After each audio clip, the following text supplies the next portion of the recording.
You're getting on a plane here in just a few days, right? Saturday. Okay, so give us the glimpse. What's going on with that? Well, this Saturday, I will be heading out to Dakar Academy, which is in Senegal, West Africa. That's where I'll be doing my student teaching instead of around here somewhere. And I will be there for 8 weeks teaching English to students who are a lot like kids you find at Perry High School or Massillon, except their parents have chosen to be missionaries or to be diplomats of some sort. Their parents have chosen to live in Africa, pretty much.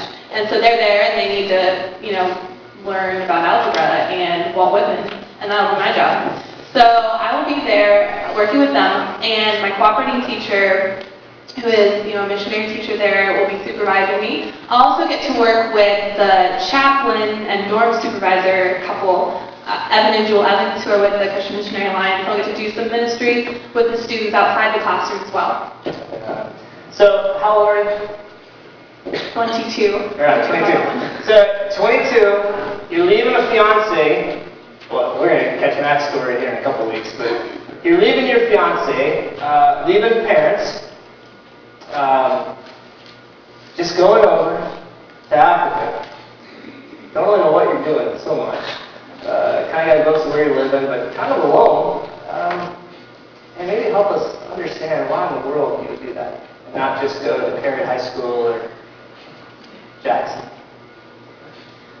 There are a lot of answers to that question, and it's something that I've been thinking about a lot because, in the past 6 months as I've been getting ready, I'm thinking, you should probably know why you're going to do something like this.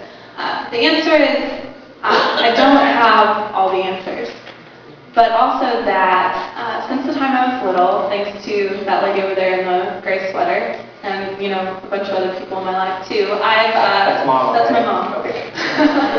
I've gotten to know the Lord, and I've gotten to know that sometimes He calls you to do some crazy things. And in my English classes, I learn a lot about this idea of something called story, and that it's something people really like to listen to, and that it's something that informs us about who we are.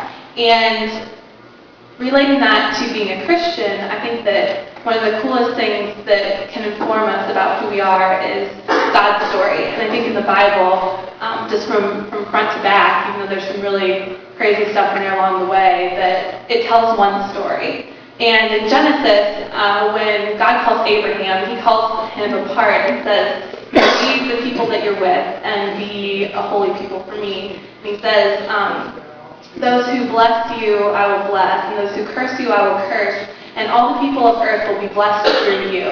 So at the beginning, in Genesis, God calls us to be a blessing, because we're part of that story.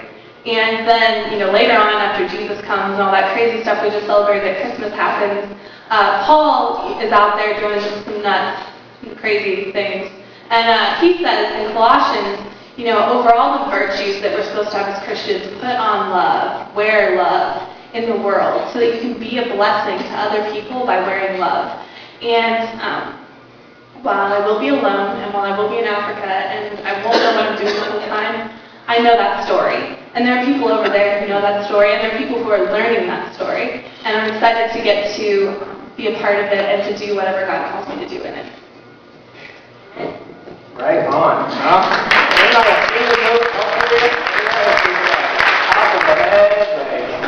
Full story. That was